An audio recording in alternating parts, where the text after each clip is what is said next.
Yo, what's up guys? Kumusta kayo? Medyo matagal-tagal na po hindi po tayo nakapag-upload sa ating Facebook kasi po nakapokus po tayo sa ating YouTube search. Ngayon, titingnan po natin ang ating dashboard. Punta po tayo sa Facebook. Ayan si Idol. Nakita natin at punta tayo sa ating dashboard. Si dashboard. Tingnan lang po natin yung ating Facebook kung ano na ang nangyari. Ayan po yung ating mga video na na-upload nung huling upload po natin. Medyo matagal-tagal na po. Yan po ang ating reels. 37k po yung ating views na pinakamataas na views. Tingnan na po natin yung dashboard natin.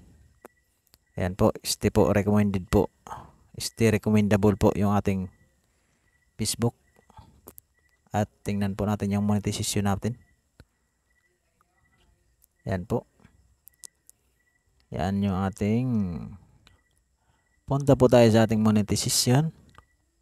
Yan. Monetization status. No monetization violation mga idol. Ayan po ang ating professional dashboard na hindi po ina-uploadan. At ngayon lang po